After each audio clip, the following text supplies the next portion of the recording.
Wasted days and wasted nights I have left for you behind. For you don't belong to me. Your heart belongs to someone else. Why should I keep loving you when I know that you're not true? And why should I call your name when you're the blame for making me blue? Don't you remember the day that you went away and left me?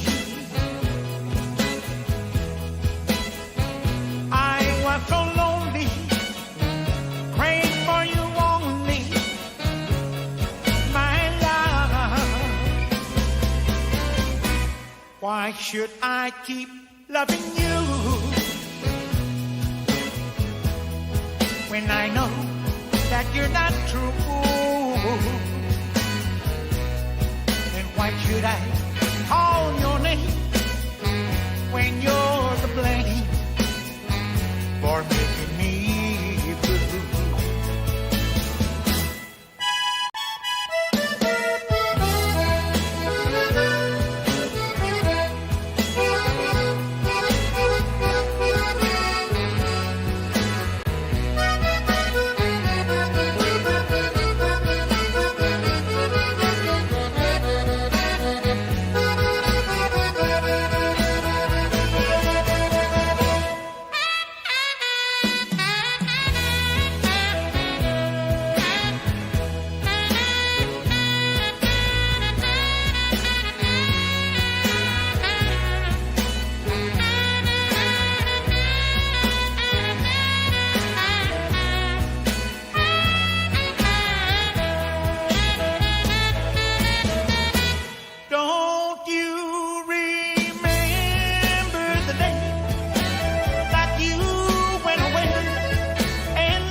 Why should I keep loving you when I know that you're not true? And why should I call your name when you're the blame for making me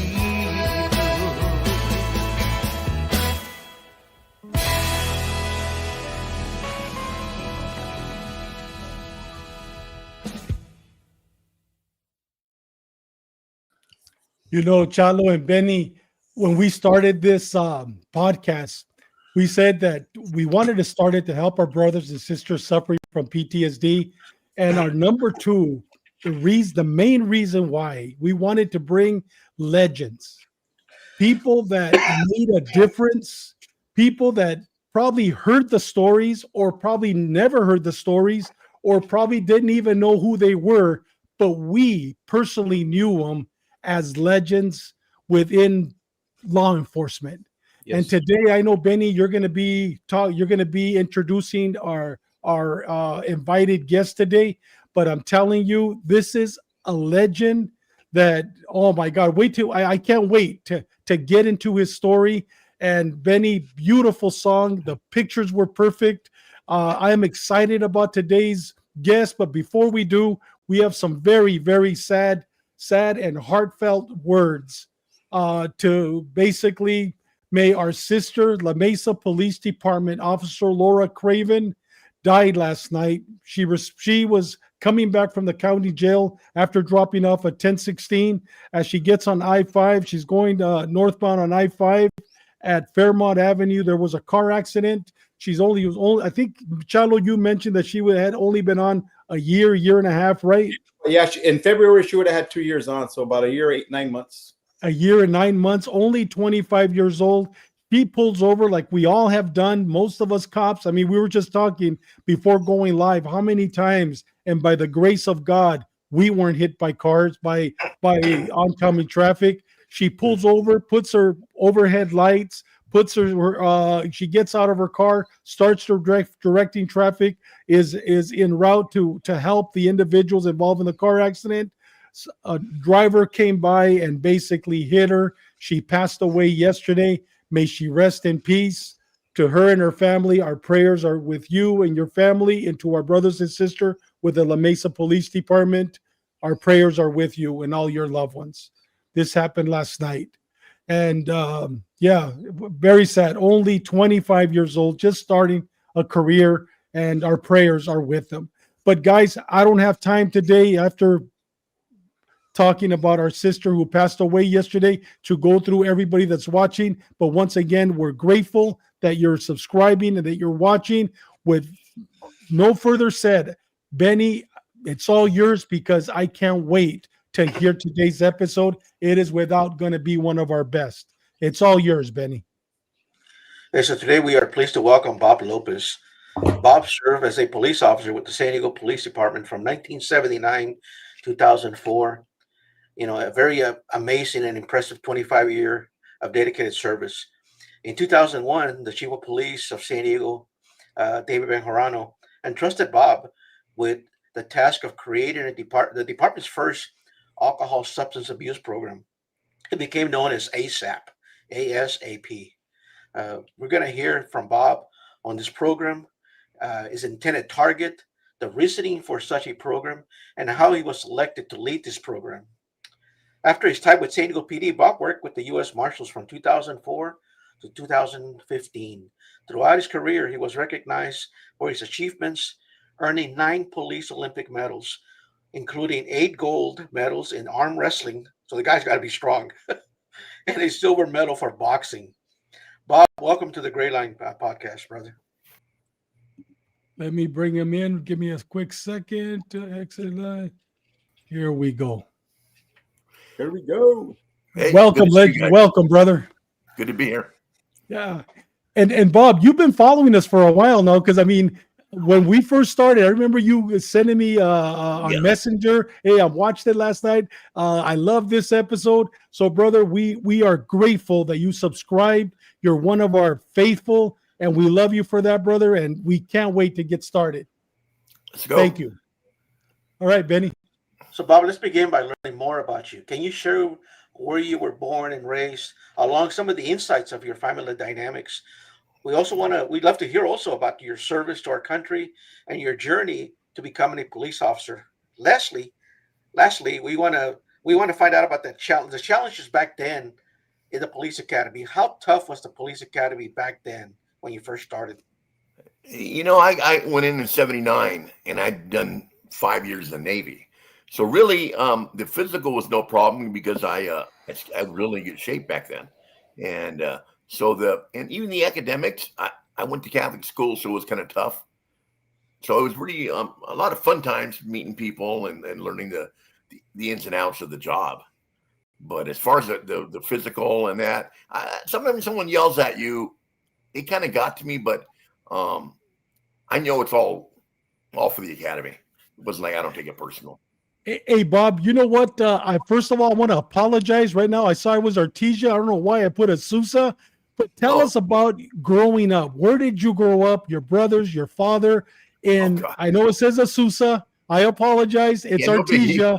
But here you are with your 3 brothers. Tell us about your childhood. I grew up in 54. We moved to Artesia from El Paso, Texas in 54 when I was coming out of the hospital. And we got 3 brothers. I'm the second, and there's 2 underneath me. And my mom and dad were both lived in Artesia then. We went to Catholic school.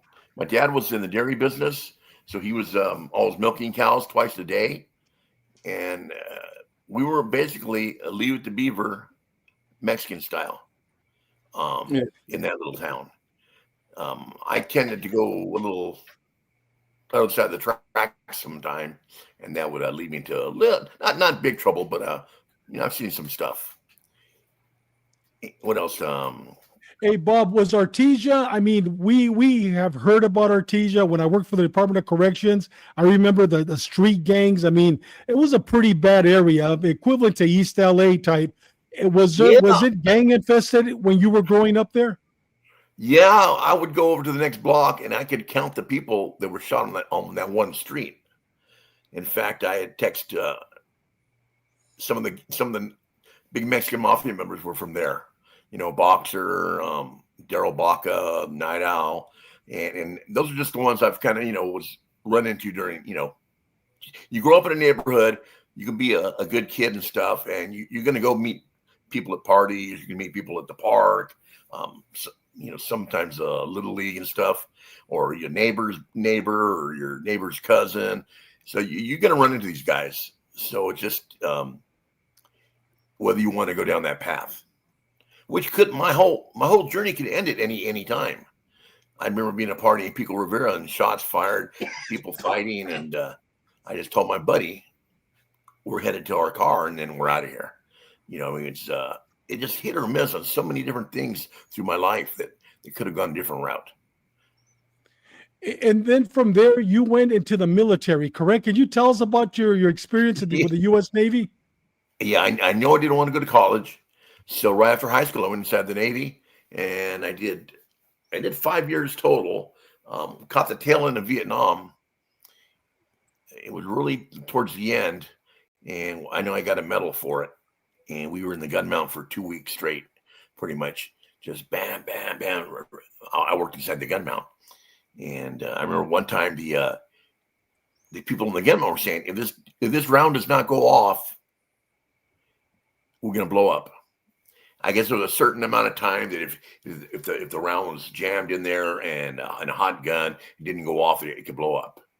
And I'm thinking, Jesus Christ, here I am all the way from Artesia out in the middle of nowhere in Vietnam, gonna get blown up in a gun, But I always liked excitement. And after I look back over my life, nowadays, especially after going through all the alcohol stuff, I needed excitement. And this is until even 3 years ago when something happened and I realized how much I liked the adrenaline. And it scared me, really. Hey, Bob, you were, I was looking at your, because we're Facebook friends, and I was looking at you were on the USS Bradley? Yeah. Oh, that was a 1041. That was a frigate, right? Yeah. They called it a fast frigate before it was a destroyer escort. Oh. And we shot a lot of rounds out there. I kind of liked it, being out in the middle of the ocean at night, just out in the middle of nowhere. I liked it. And, like I told you later on, I can't believe how much craziness I like. When you come back with the PTSD stuff, that really hits a lot. When you start talking about it, Dave, it's like, oh my God, that's right on. And I never thought I had anything like PTSD. But No, go ahead. I'm sorry. If you go every week to a shooting or a fight, and when you work the hike, you fought every week. You saw a dead body every week. And then you just 10-8, I'm clear. I'll take next call. And that adds up. You get cold. Yeah. Like you say, you compartmentalize it. I keep everything inside. Then all of a sudden shit happens, and you wonder how come something's happening now. And this happened to me my last job was Del Mar Racetrack. And that day, and I get premonitions. I know some people laugh. No, tell us about that, Bob, about the premonitions. Tell us about that.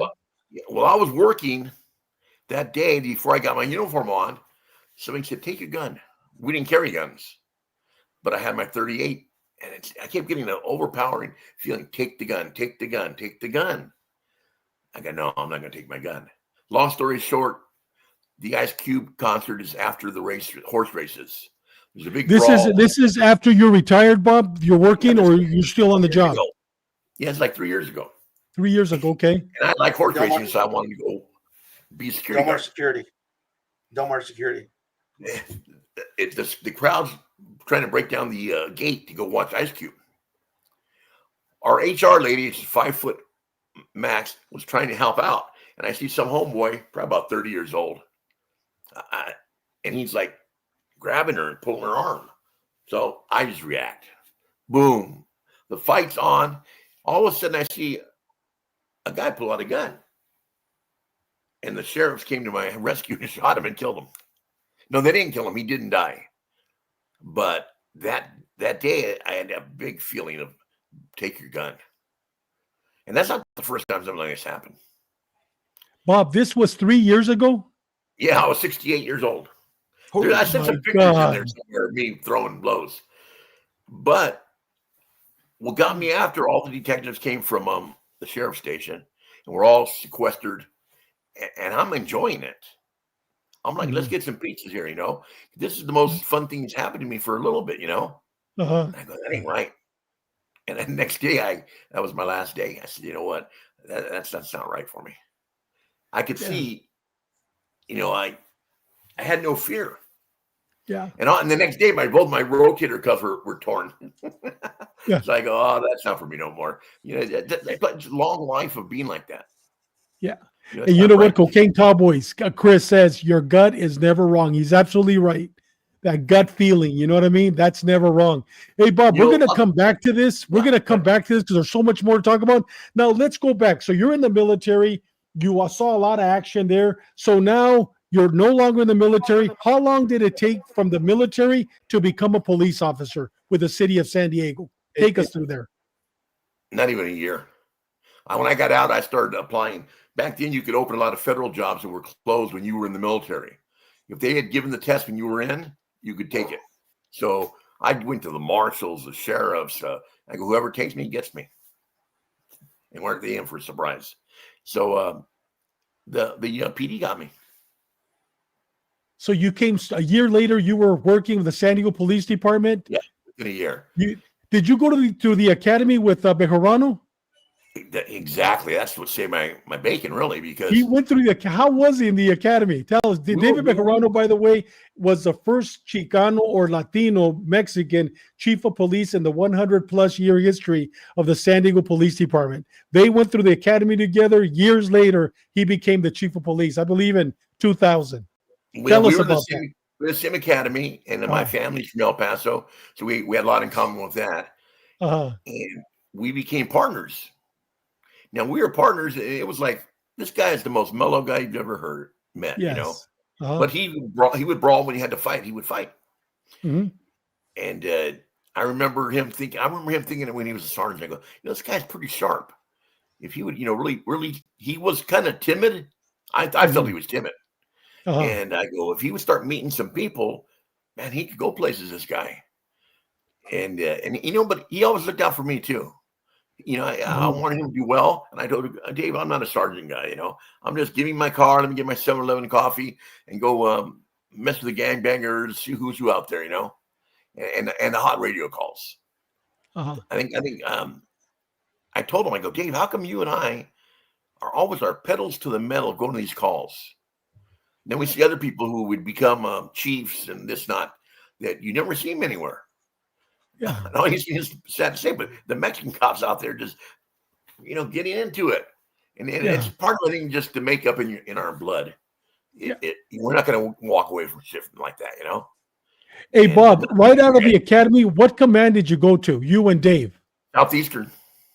Oh, so Southeastern was rocking and rolling. Man, you had the Crips, the Bloods, the Bells, the Blanco Locos. Every weekend we're fighting.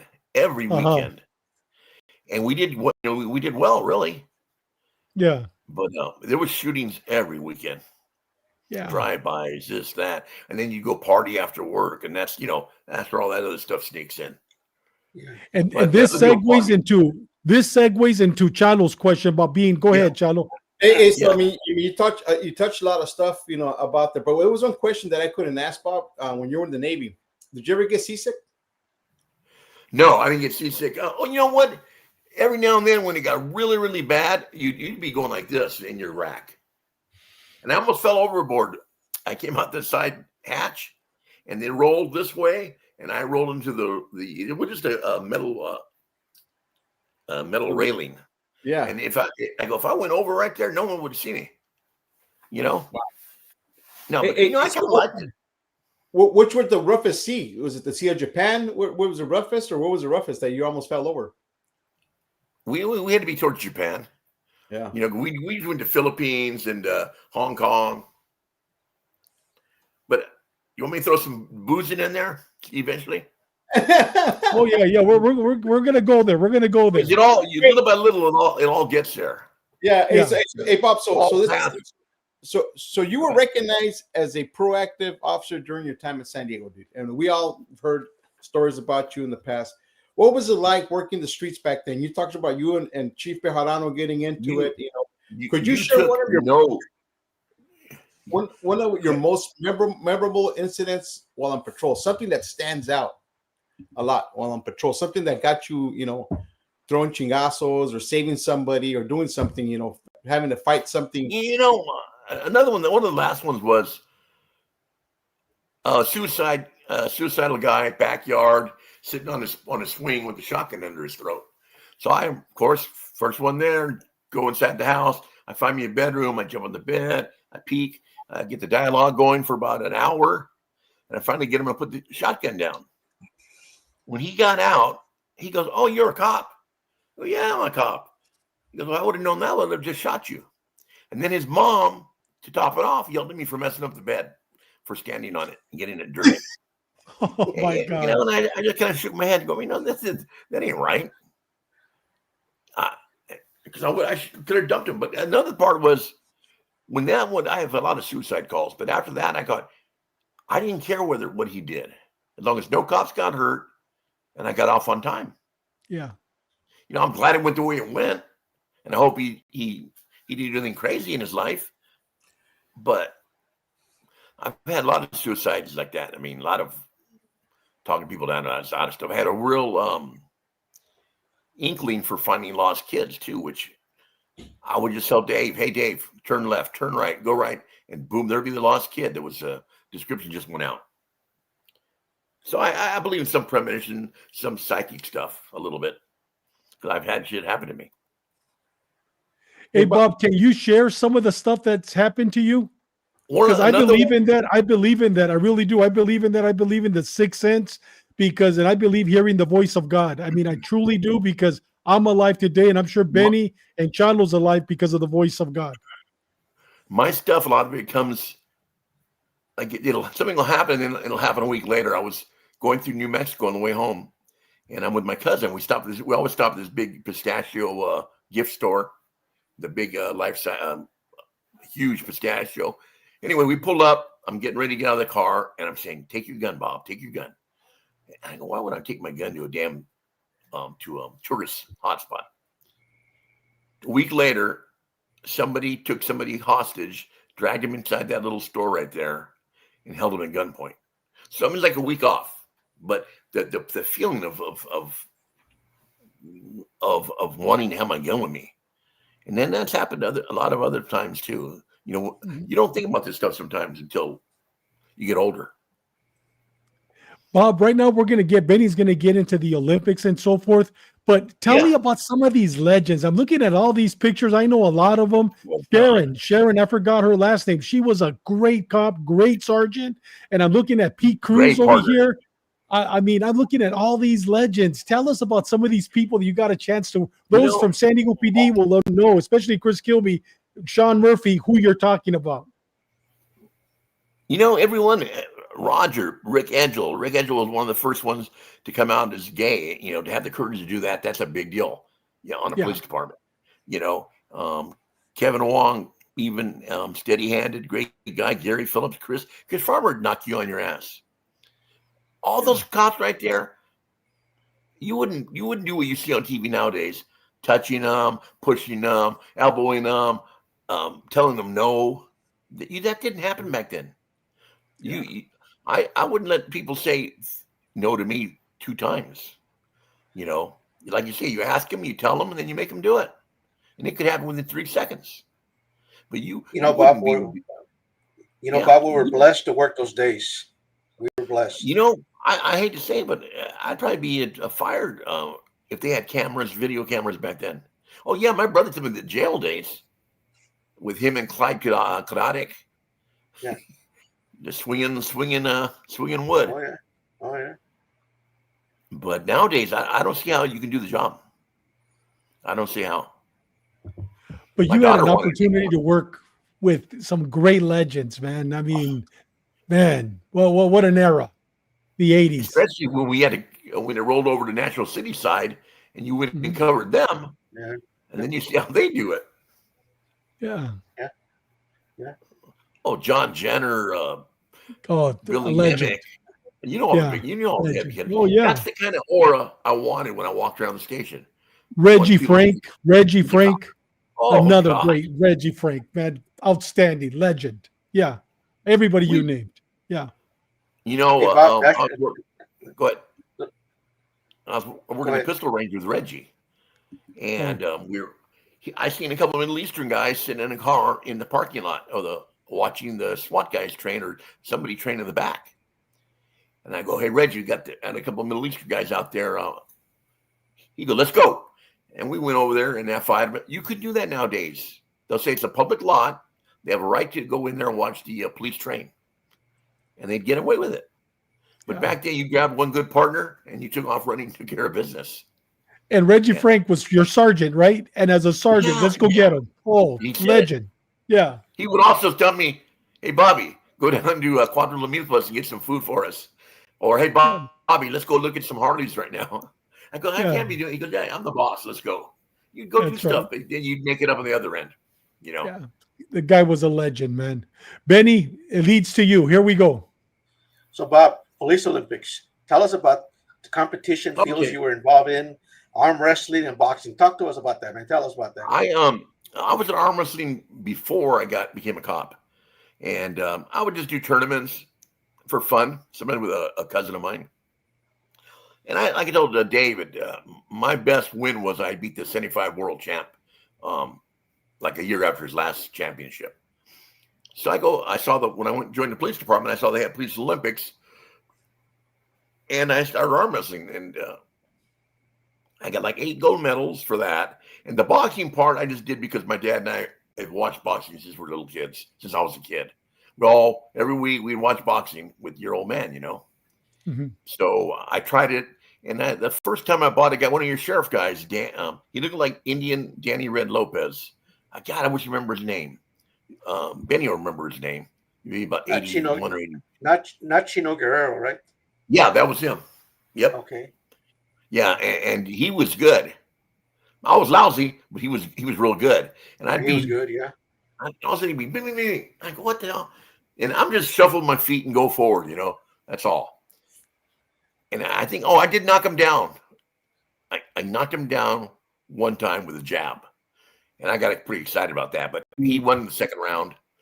Just not unable to continue. Like the referee said, he goes, you guys, you're cops. You're not fighters. If I tell you I call a fight on you, protest it all you want. Make, scream, whatever. Make a big thing. Like you didn't want to quit if you want. I go, no. But the next fight was when I turned 36 years old, I wanted to do it one more time just because that was the age limit. And again, do it for the man, you know, for your dad. You know, so he can come watch you.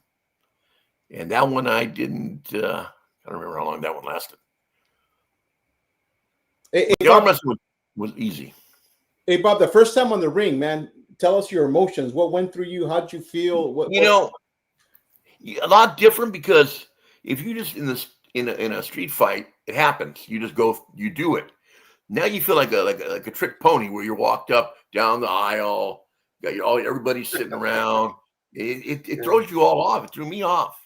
You know, it wasn't like I think back. I look at a videotape of the Del Mar racetrack fight. Yeah, that's all came natural. When I did the police Olympics, I felt like I was making myself do certain things. I was thinking things through when I should have just gone on instinct instead. But the only thing I have in my car. And Bob, you're not really fighting the enemy either. There, you're fighting your own brother. No, there's no hatred, and right. That's right. Yeah. I looked at a picture. This guy was 30 years old last at the Del Mar racetrack, and I flipped that guy up and threw him so far I thought I was going to break his neck, and I backed off actually. And when it was over, I went over to him and met him, and we talked. He was crying. He's a 30-year-old homeboy. And I just do an FI on him because we already shot the other guy. And I told the sheriff, I go, you want him arrested? I shook his hand and told him, man to man, dude, that's it. We're done. You know, because I thought I might hit him first. So I feel kind of guilty. But, Hey, Bob. Go ahead. Yeah. Hey, Bob, go ahead, brother. No, he wasn't a bad guy. He wasn't a big hardcore cholo. And I go, I'm 68 years old. I'm out here with this Mexican guy fighting him in the middle of the damn park here. Hey, Bob, you think that's why he was crying because he couldn't believe that a 68-year-old put an ass whipping on him? No, I think he just maybe he had a past, and then he'd been so many years not doing anything wrong. And now he found himself handcuffed in front of a shooting area, a shooting scene, and deputies everywhere, and people going crazy. And he felt, he was kind of sad he went through all that. And I looked at him. I go, "What am I going to take this guy to? I'm 68." You know what, Bob? He's lucky. He's lucky. You know what I mean? That guy survived. You know what I mean? If he did survive. But Bob, going back to the police Olympics, the arm wrestling, you're weighing 175 pounds. I don't remember ever watching the arm wrestling, but did you arm wrestle guys your weight, or was it a catch weight? How did that work? I always wrestled at the top of the weight limit. If it was 175, I was 175.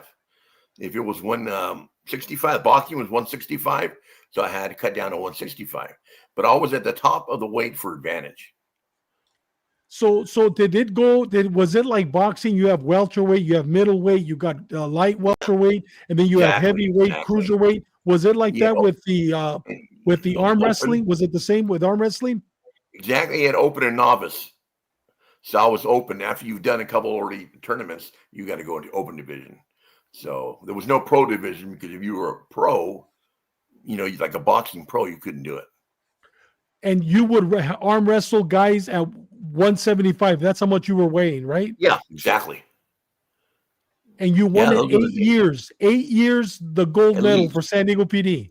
I did some Arizona, and I did some Arizona and Nevada and California. Gold but medal. All the arm wrestling was always gold. The only silver was boxing. What did you do to train? What muscle was it? Your fingers? Was it your bicep, tricep? What was it you were working on? I did a lot of forearm, a lot of hand strength, all my tendons of my fingers. You wouldn't believe it, but I could actually go from a standing position to the ground land on 2 thumbs. That's 2 thumbs, just like that. And that's a lot on your thumbs. They just hand strength and pulling and pulling and pulling. And then they got a little more technical with the technique and stuff, which it works at now. Mm-hmm. Back then you could do it on just strength. So is it harder now, or is it harder back then to win? You have like 3 different techniques now. It's like over the top, to roll your hand over the top. Then there's like pulling. There's side pressure. And you have to combat whatever technique the guy's using on you. Back then, I could get away with just pure strength and it wasn't that technical anymore. So were you always training for this, Bob? When you were active in the arm wrestling? Were you always that? I always worked out. When I went to the gym, half my time would be on my forearms, biceps, and the tendon strength of my forearms. So was your arm wrestling arm bigger than the other arm, or are you equally? I was like on my prime. I was 165 with about 15-inch forearm on my right. I think my bicep was only 16 and a half or something.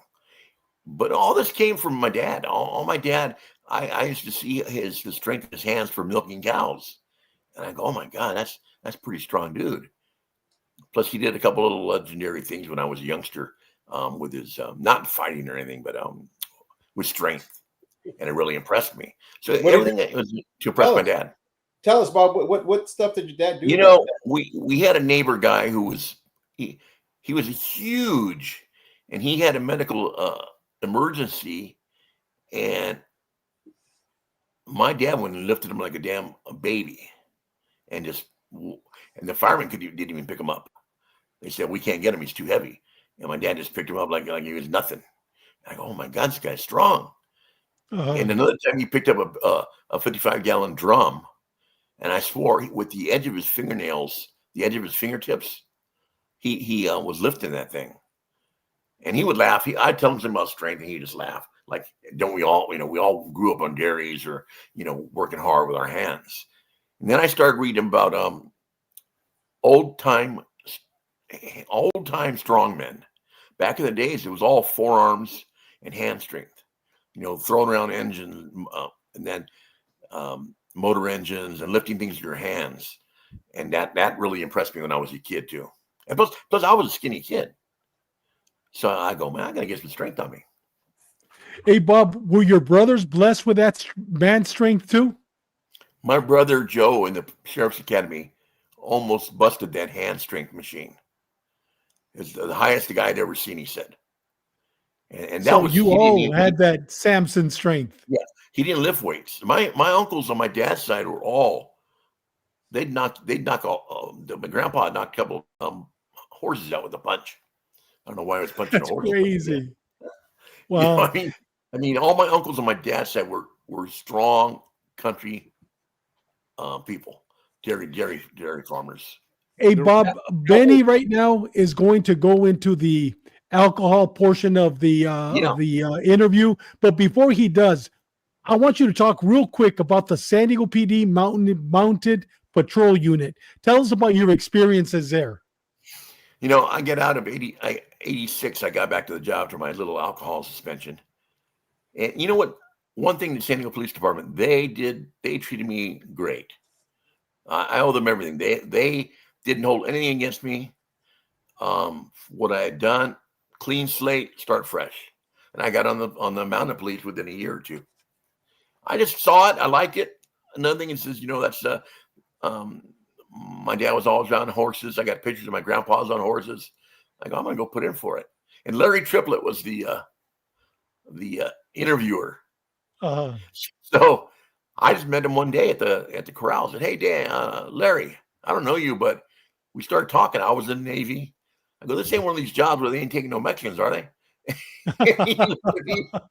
I go, because if it is, I just won't put in, And he started laughing. And he got me picked me and Pete Madrid, I remember Pete Madrid, legend. Larry Triplett was another good guy. He was.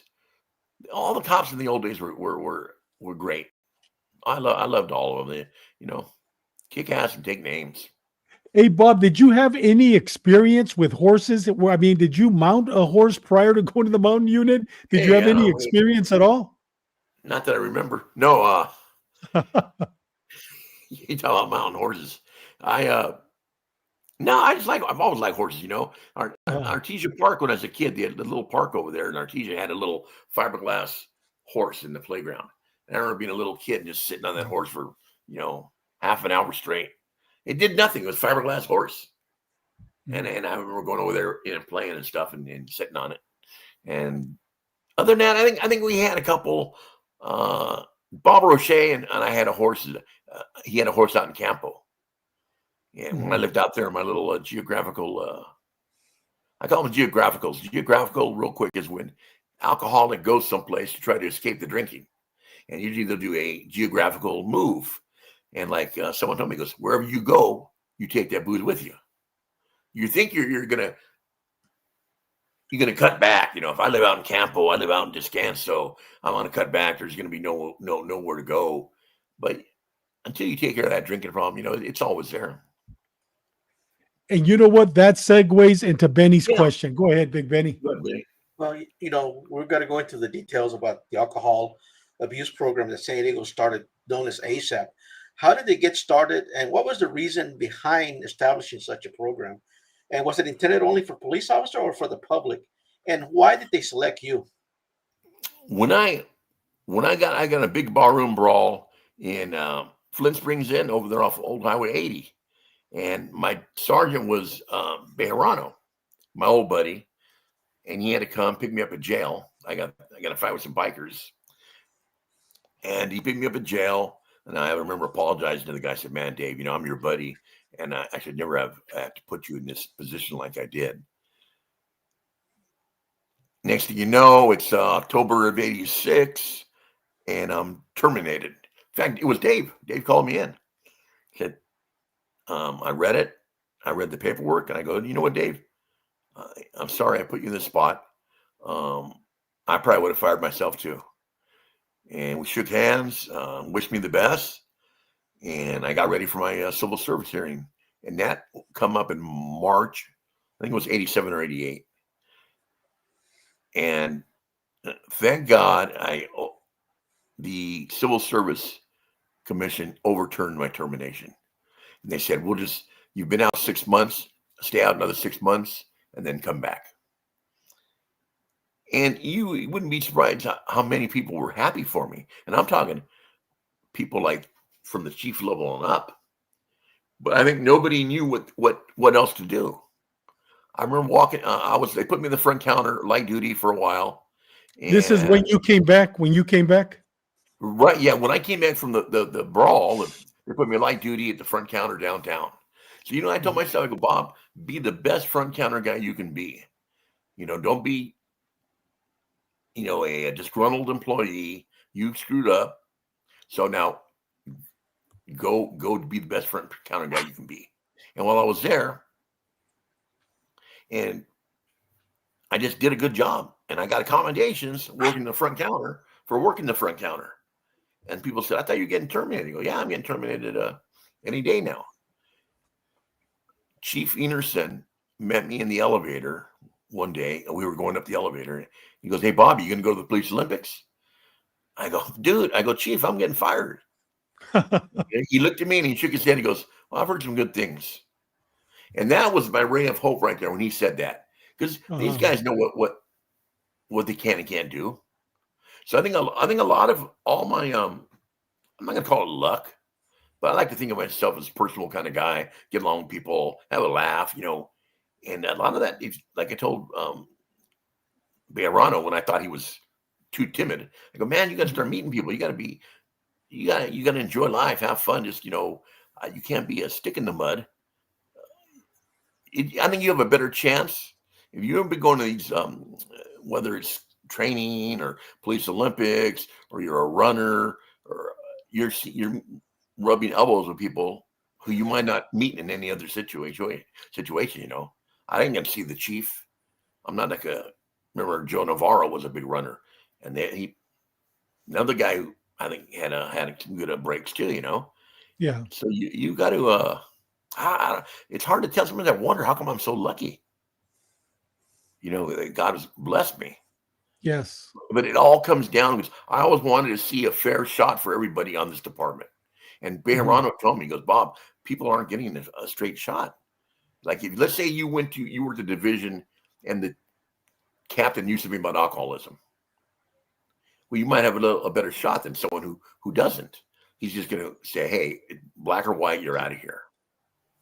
So I go, it's got to be like, I used to think there should have been a retreat for couples, or with your well-being, not your shooting techniques, for your mental health, like PTSD, alcoholism, where they touch everything, and at least they could say down the road, "Hey, every year we have training for this kind of stuff. We have this available." So that's how the whole program came about. I was going to UCSD, taking a night classes to become an alcohol counselor. I was going to do it on my side. Just do it. And while I was there, the guy who runs the training at UCSD said, "Hey, Bobby," he goes, "I work for the Navy, and we have a couple spots every year for the Naval Drug Alcohol Counselor School. He goes, we pay everything for you. If you want to go, I can get you going." So I ran it by Dave, who was, after all this sobriety, he was already happy with me that I turned my life around. And Dave says, "Put in for it, Bob, and I'll send you. It's 6 weeks long. It'll be 1186. You just go to the military base every day." Bob, was this in 2001? Yeah, it was right in there. Yeah, exactly. I Okay, get I was working for him at the time. I was a special assistant. I remember when that happened. yeah, He because was the chief of police. I remember exactly when that happened. But Bob, we're going to come back to this. Can yeah, you tell for those that are watching the show, let's go back in time just a little bit where you knew you were an alcoholic. What did you you know, do? You talked about the blackouts. Can you, if somebody's watching the show, I want them yeah, to see their life through your eyes or I vice versa. Can you talk about that? can look it back to the first time I ever drank, and I knew it hit me pretty hard. I go, oh wow, that's some good shit, and mind you, I only drank beer, you know, eh, so it could be any kind of booze. And so the Navy had real quick too. In the Navy, had two alcohol-related incidents. Um, drunk and thrown in the brig one day in Japan. And you get a little hey, how come I'm doing that shit? So when I got hired, I was kind of thinking, oh man, they might not hire me. They start, but all they asked, in fact, I can remember their question: how much do you say you drink in a year? I go, well, geez, maybe a Saturday, every now and then over the year. It was every Saturday. Mhm. But there's the one doing the interviewing aren't experts on alcoholism, and then at that point you're not knowing what you got, what level where you're at on along the alcoholism line. Mhm. So you ask, little things pop up. You just question yourself, how come I did that, or how come I can't stop, or then you start trying to stop. Mhm. And the little stops could be, oh, let me just on my day off now on Saturday night. Oh, now only on this day. Now only in East County when I'm home. Oh, now normal people don't rule their life like that about how like you wouldn't do that with strawberries. Like, oh, okay, I can eat strawberries every Saturday, but I can't eat them on Sundays. I can't have this on this. That's not normal behavior for a drink to drink. But then you look at the department, and I was running with alcoholics. I mean, you hang around with people like you because Mhm. they drink like you. Mhm. But that after that weekend, man, you're like, oh shit, everybody get home okay. Everybody, and I'm not saying this is just like a once in a blue moon thing. It happens a lot. You start running around the same kind of partners, and you're out. It just and now even now I think about it, I always wondered: is the alcoholic created by the job, or does this type of work attract the alcoholic personality? That's Well, another well, good one I like well, Bob, research. we come from the era of choir practice. Yeah, I mean, I could tell you, I don't know how I got home after some of those choir practices when I first came on. Afterwards, the exactly. choir practices turned into workouts, playing basketball, playing racquetball at City College. But before that, the first 5 years, it was choir practice. And everybody, I mean, I don't know how we drove home. I don't know how we made it home. So you come from that era. So that Exactly. added to the addiction, correct? Can you talk about that? Oh yeah, and if you didn't drink, we'd worry about you. Yeah. What's wrong with this guy? I don't trust him. Something's up with this guy. But I remember choir practice all the time. But then see, I was watching me and I don't like your last names, but me and my buddy Bob, we'd be drinking over at the my Western Division, and everybody would go home at 2. But we would take off someplace else to go drinking. We pushed a little extra. Yeah. But and then like I said, I never wanted to like tell cocaine about. I didn't want to be coming out all this stuff. Who wants to come out and tell people their drinking problems? But Yeah. I do it because I think everybody should have the same chance to sobriety as I got. No one, Yeah. what happened? There was a suicide, and then another time there was a cop who got thrown in jail for drinking. And Dave told me, I don't give a shit if you save one person in a year. I'm gonna have that job open for you. He goes, He goes, I don't care. He made it so easy. I didn't have to report to anybody except the wellness office. And I would tell them, I'm going to give you no names up. I won't tell you who they are. And I didn't have to. I would just say stuff like, I contacted 5 people this week, or 3 cops' wives called me up and asked me questions. I went to a couple lineups and talked. But Dave was golden on that stuff, man. He just said, no, you don't have to tell nobody nothing. So one of the things I remember, I came in 90, and I hung around with a bunch of guys older than me, and we talk about alcoholism, and it was weird because in a way back then it was funny, but you look at it now, it's like it was 2:00, getting close to 2:00 in the morning, and either we all hauled ass to the 7-Eleven to go buy more beer, or we had 1 or 2 officers that were like, hey dude, don't worry about it, I know a place that will sell me beer after 2:00, so we're never going to run out of beer.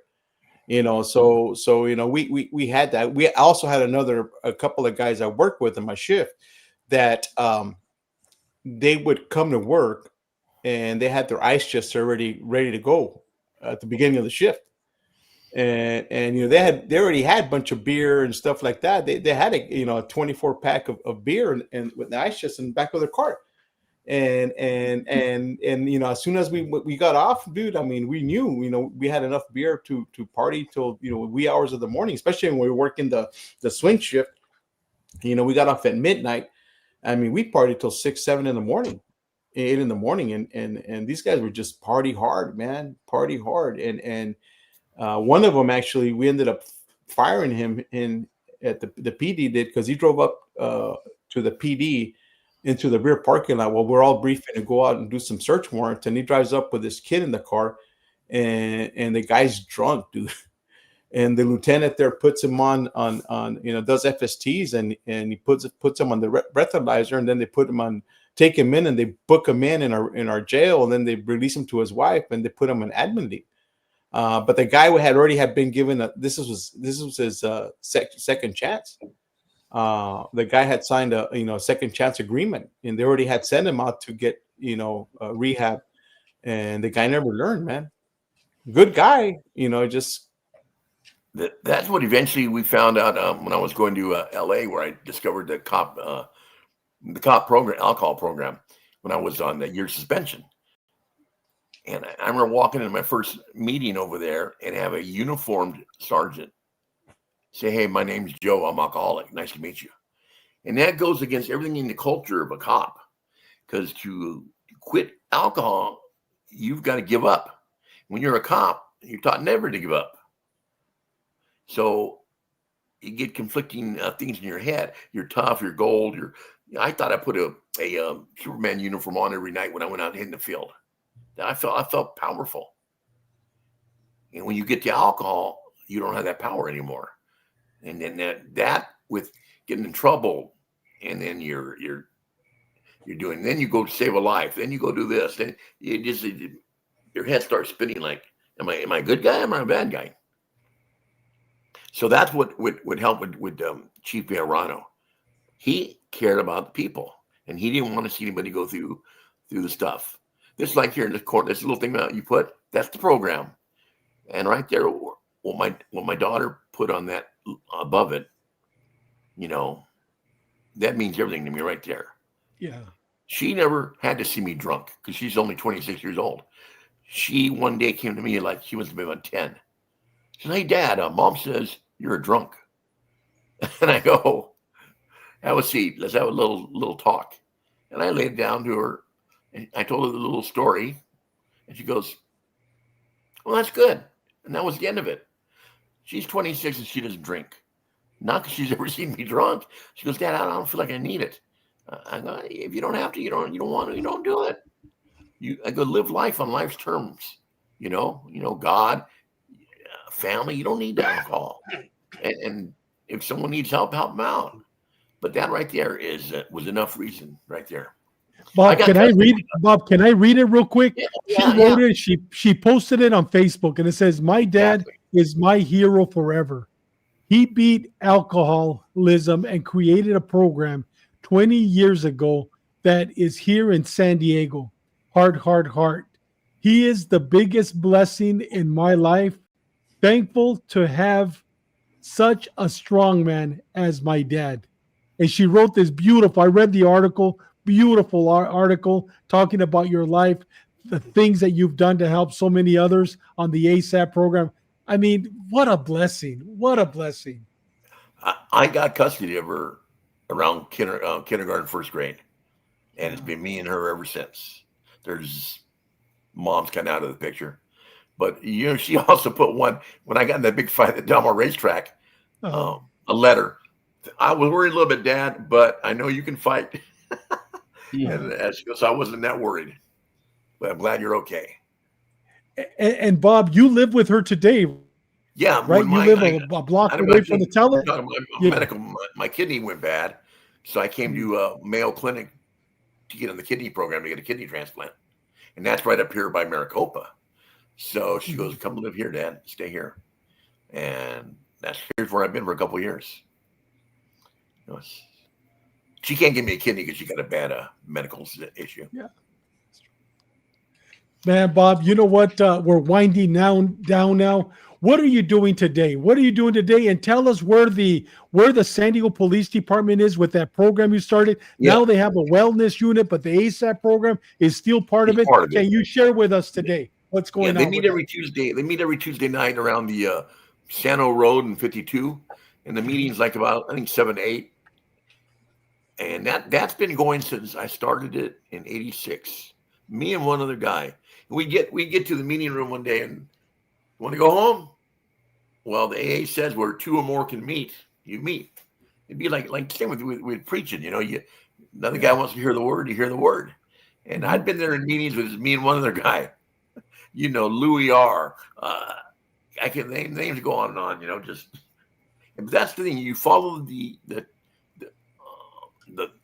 the rules sort of AA, but it's a cop only first responder now meeting. So I tell people, you want to go, you can sit there and say it, not a damn thing, just listen. Nobody would even know you ever went, ever. And that's what some people do for a year, just sit and listen. Then all of a sudden they break up a little more. Now those meetings, they have cop meetings all over the United States. So if you ever want to just talk about it, give me a buzz, get a number from you guys. And but in fact, when I was terminated, Brawley was where I was going to go, because I had heard there was a cop in Brawley who used to be a San Diego cop who was now a chief over there that was sober. So I go, well, maybe I better start over there. And when I went to that civil service hearing, I said, you know what? I don't care if I got to go to Brawley, El Centro, no disrespect, but I'll get a job somewhere. And they kept me. Otherwise, who knows where I would have been. Wow. Well, I mean, pretty sure I'm pretty sure probably would have loved having you. Yeah. Well, they almost got my buddy John Rivera. Oh, okay. He applied. But I love John Rivera. John Rivera, good guy. Yeah, we owned a house together. Did you? Yeah. You know what? I'm going to go ahead and put your number. Is it okay if somebody needs help or knows somebody that needs help so they could reach out to you? Is that okay, Bob? Yeah. Yeah, well, I'll hook them up. Well, we're getting ready to wind down. Here you are with your brothers. We saw you as a little kid, and now we see you. Tell us where your brothers are today, and tell us about that. Dan on the left was a retired sergeant with the sheriffs, and he's working he was sergeant at Palomar Police. Joe just got into buying land and buying stuff. A lot of acreage in the Valley Center. And my dad, he passed away years ago. He was a stroke victim for 8 years. Wow. And that's where I gave my strength. All my brothers do. We get it from my dad. The guy never complained anytime I saw him. Half paralyzed. And I go, Dad, how come you're happy every day? And that's how he chose to live life. And it all adds up. It might have taken me so many years to get it in my head, but he was a big guiding light. Bob, we just saw the pictures of you and your brothers, and here you are as kids. Those 4 kids, man, became a sergeant, worked for the sheriff's department. You became a legend with San Diego PD, and I'm sure they're legends themselves. I mean, from the streets of Artesia to the sheriff's department, San Diego PD, that is beautiful, man. I didn't even tell you the boxer Enriquez and the Mexican Mafia guys stories I have. Well, you're coming back. You're definitely coming back, and I'm sure Benny's going to reach out to you, dude. There's so much more. I want to hear the stories about Boxer Enriquez, about the Mexican Mafia, but I want to hear the stories about the old school days, like Chris Kilby was saying. You know what I mean? I want to hear the legendary stories, dude. You're definitely coming back. So let's get you a new kidney because you're definitely coming back, brother. All right, thank you. Hey, brother. Bob, real quick, guys. So, are Huskies therapeutical for you? Oh yeah, I forgot about that. My daughter, for some reason, has them. It is very, very relaxing to go out there with them. God, I mean, I love it. They have their own little personalities, though.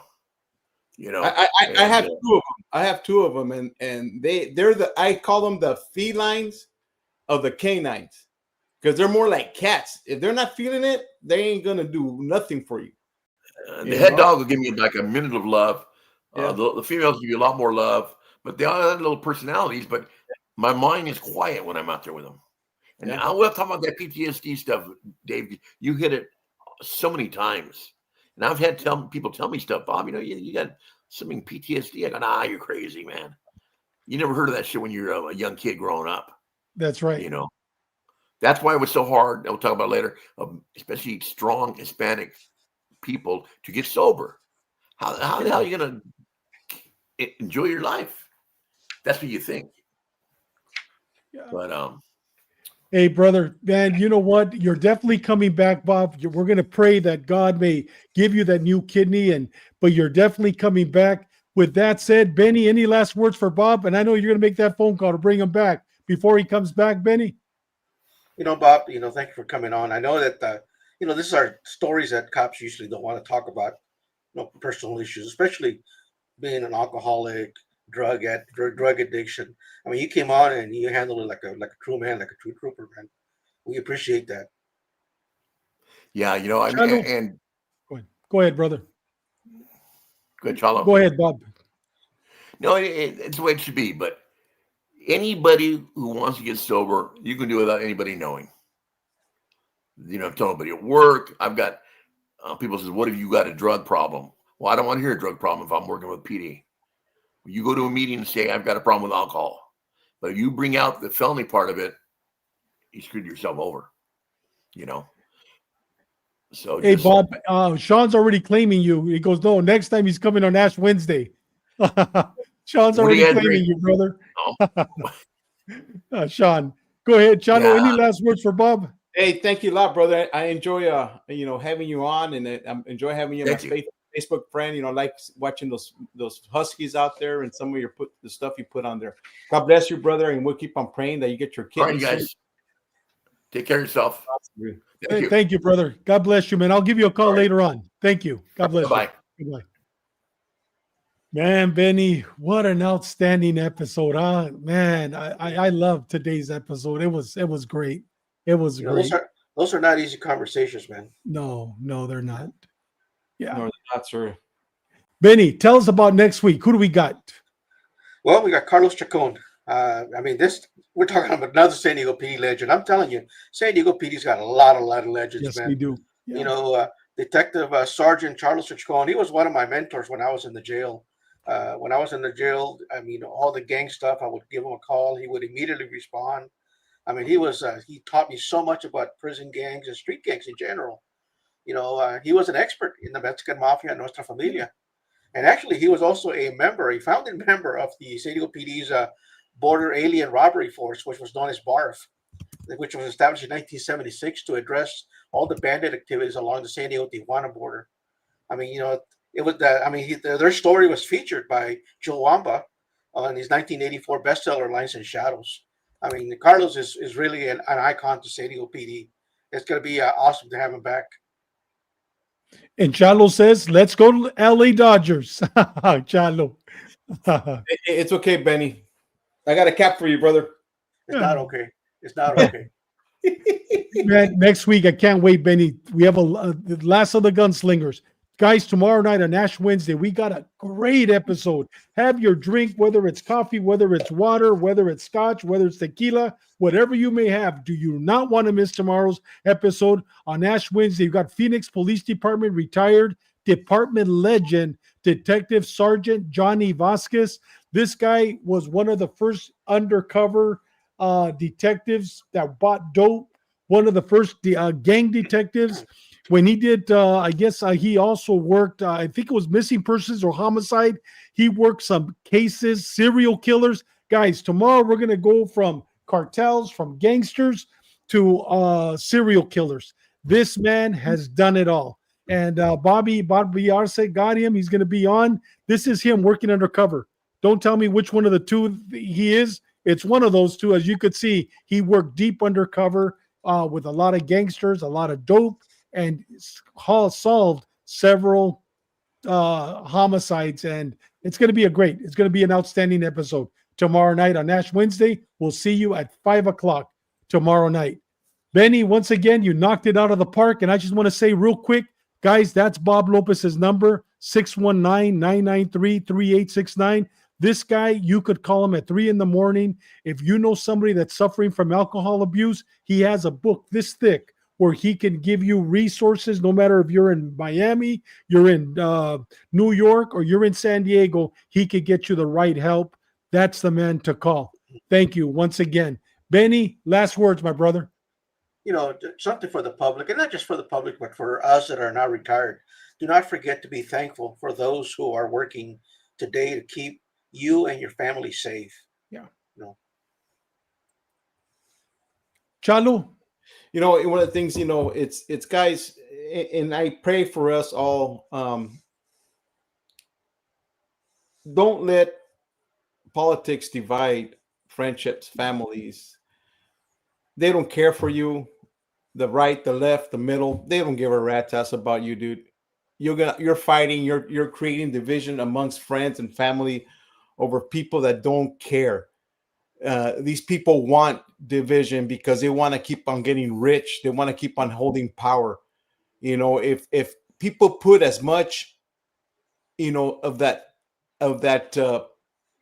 enthusiasm and that energy and that hatred towards all this each side, dude, and put it towards the goodness of us, man, we would be great. These powerful government leaders would be nothing. They are nothing, guys. We're giving them too much power, man. Yeah. We're giving them too much power, man. All this stuff that I've been seeing since Saturday out there, people wasting their time, fighting for this, fighting for that. Guys, pray to our Lord Jesus Christ, man. That's who you need to be good with. Be good, be there for your family. Show your friends, your siblings, your grandkids, bro, how it is to be a good human being. Don't go out there and get them in caught up in the moment of saying and doing ugly things over people that don't give a rat's ass about us. Yeah. They don't care. Yeah. And you know what? Whether you're a Democrat, whether you're a Republican, whether you're nonpartisan, whatever you may be, at the end of the day, you know what? Become a servant. Become a servant of the Lord. Amen. Give without expecting nothing in return. And forget about that. I don't talk to this brother. I don't talk to this daughter. I don't talk to my son because of politics. Put that aside. Live a purpose-driven life. Make every day count like it's your last day on earth. And you know what? Like I always say, you know what? Believe in the Lord Jesus Christ, and you and your family shall be saved. We will see you tomorrow on Ash Wednesday. We'll see you next week. God bless you. Wasted days and wasted nights I have left for you behind, for you don't belong to me. Your heart belongs to someone else. Why should I keep loving you when I know that you're not true? And why should I call your name when you're the blame for making me blue.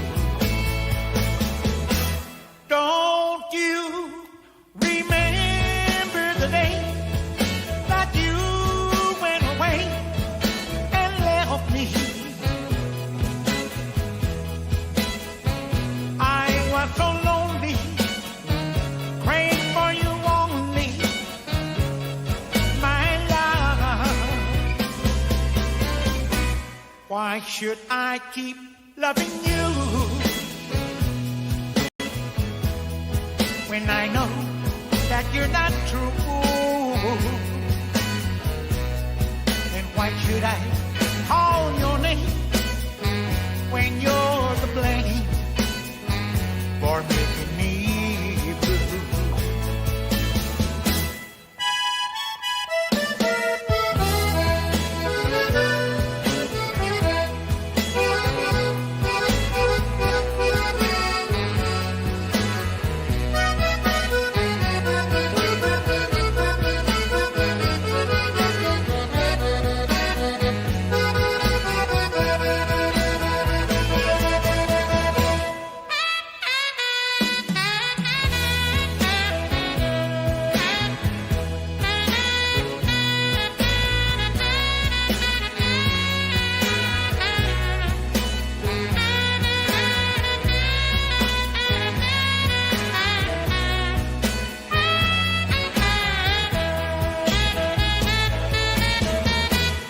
Don't you remember the day that you went away and left me?